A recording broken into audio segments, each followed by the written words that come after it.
Hello. I'm using two hands because the debates that I'm hearing at the moment with regards to what's going on in the world, it's like two hands so far apart, should be like this, but it's not. There are truly two things going on at the moment, two stories, and these stories are far apart. I want to look at the human side of that with you because there's some really interesting human things to think about, and maybe they explain some of the things that are going on right now. Let's see what you think. Before we go in there, just to put this in perspective, so Star Trader grew by 3x during 2024. Looking at the first months of 2025 relative to the same months last year, again we're growing by 3x, not 3%, by 3x. So I'm comfortable with change. Everyone at Star Trader is comfortable with change, and our clients are comfortable with change. So this is a very grown-up environment. We can handle it. We're very comfortable with change. That's okay. All right, so what's going on in the world right now, in this very fast changing world? We're not afraid of this. Well, Star Trader, as you know, we're a very regulated broker with lots of licenses that we adhere to at the same time and so forth, payment methods and so forth. That's the type of company we are, but we can handle it. We have these systems in place in order to be able to handle change big time. That's what we do all day, every day. But look at what's happening in the US for a moment. Really, since 1976 until now. From 1976 until now, the amount spent in the US money has been greater than the amount earned in terms of GDP. It's been too much all the time. You can see it in this graph that you're looking at right now. The other thing that goes up and down is the percentage difference between GDP and the amount of money spent. This is an unhealthy situation. So typically 2 or 3% more than GDP has been spent by the US every year since 1976, regardless of president, regardless of political party, regardless of opinion or everything. All the time the same thing, spending more than we have. Now, if you and I would have that problem at home where we would be spending 2 or 3% more than we have every year in our home budget, we would make a change. But no president has done that so far. No administration has done that so far. This is slowly turning into a dangerous situation. The total amount of US debt right now is around $35 trillion. It's an astonishing number. The interest alone, or the cost of servicing that debt alone, is $952 billion during 2025. $952 billion. The forecasted deficit for this year is $1.9 trillion of additional loss, money out the door. So this is, it is a big thing, but it's been a big thing for a long time. And what we're hearing now, for the first time since 1976, is that the administration is saying that this is a national emergency. Those are new words. That's the only change. The only change is that the administration is now talking about a national emergency. So let's look at these people. Let's look at the people involved. And let's just think about this. So one of my best friends is a guy called Per Jonsson, and he's CEO for a number of different companies, a very senior guy. When he joins a new company, he tells everyone around him that it'll take him 3 months of asking stupid questions before he's in full action. And he asks people to please have patience with him while he asks the stupid questions. But after the 3 months, if he asks a stupid question, he wants to be told off because he really expects to be on the ball. So it takes him that long. Now, in this case, we have people who perhaps have had less time than that to focus on their new jobs. These decision takers are billionaires, they're multi-billionaires. These decision makers typically have multiple responsibilities at the same time. So let me take one example. Howard Lutnick. He's just one of these multi-billionaires right now. He has 2 full-time jobs at the same time. One full-time job is to be Secretary of Commerce, where he advises the administration on policies such as tariffs and so forth, and is very involved in those decisions.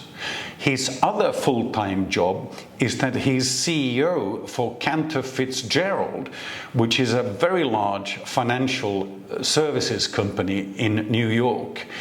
And they trade US government securities. That's one of their fundamental things that they do.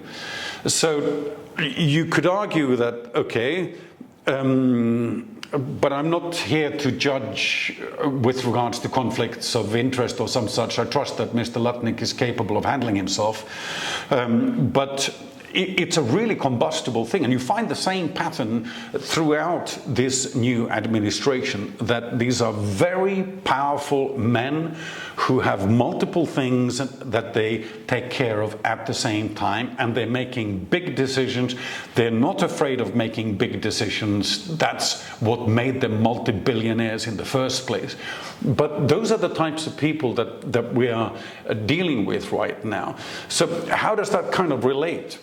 Well, let's look at the way that tariffs might traditionally work. Let's assume that tariffs are suddenly put in, as they have been put in. Well, that means that companies within the US who are not very competitive in the US have an advantage because foreign companies are less capable of exporting into the US. So you're strengthening weaker companies by doing that. And that means that these weaker companies will be drawing employees from elsewhere in order to improve their pool. That means that the cost of employment will go up because these guys will need more people within their businesses. Additionally, there's an intent to remove a lot of people that are not in the US allegedly legally, and again that means a removal of workforce, which means that the cost of employees is going to go up. Altogether, if you look at all these effects together, the likelihood is that inflation will go up. I don't know, I'm not an analyst. We do have a wonderful analyst, but it's likely perhaps that inflation would go up. 4% is a number that I heard very recently. Maybe that's true, maybe that's not, I don't know. Typically when inflation goes up, that causes interest rates to go up and a stronger dollar. That's typically the effect. However, a stronger dollar also depends on demand, and if demand is too low, then the dollar will go down, although interest rates are, so we don't know. We don't know exactly how this is going to play out. Now, this is a really complicated network that I'm talking about, and lots of clever things all over the place. The people that we just looked at, these multi-billionaires, they don't care, because from their perspective, it's a national emergency. So if that means stepping on a couple of toes, so be it, because that's not the business they're in. They're in the business of addressing a national emergency. That's what you hear from their speeches. The focus is elsewhere. Similarly, you can talk about the next generation. You can say that, okay, my generation was all about long-term jobs and having job security and so forth. The generation after that was all about having multiple jobs, and we're talking Gen Z, millennials and so forth, many jobs during a career, maybe even many jobs at the same time, I don't know. So that's a different set of values. If you look at Generation Alpha, if you look at Generation Beta, they're not interested in long-term jobs. They might not even be interested in any jobs. I mean, their question is, why work? Why should I work at all? Just let the AI do the job. So do these people want these manufacturing jobs? If all of these manufacturing jobs come back to the US as a result of high tariffs, then is the audience there? Do people actually, again, think back to the multi-billionaires? These multi-billionaires, they have their agenda, they have their code, forget it. If the kids don't want it, let them eat it, no problem. They're not interested in that conversation. It's a different mindset. It's a very, very different mindset. So we're in a new environment right now where these new guys are coming in. Whereas my friend Per Jonsson would be in a company for 3 months in order to understand the way that the company is structured, in order to understand the values, the corporate values within the business before contributing and making that business great. The reason he spends 3 months doing that is because if he spends less, then he ends up imposing himself on the business before actually understanding what makes the business great in the first place. So if you take that and apply it to the way that these billionaires are handling it, they specifically have discredited a lot of the institutions that they are coming in to run. And that's in line with having a short time period. So this is a new world that we're facing right now. They're acting in their interest. I get it. I really do.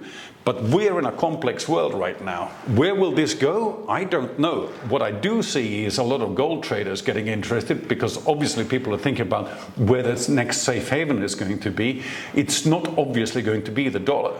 So let's see where it rolls. What I do recommend to you is, in this crazy world, please talk to your dedicated account manager at Star Trader. Talk about where you are now with your business and where you want to take your business in the future. Work out a roadmap. Work out which tools you want to use. Do you want to use copy trade? Do you want to use the app? Do you want to use PAM-MAM? Which assets do you want to trade? Do you want to focus on gold or on Forex or some other asset? Work out where you are. Work out where you want to go. Talk to your dedicated account manager, because there is opportunity. The volatility that we're seeing right now is all about opportunity. Welcome to Star Trader.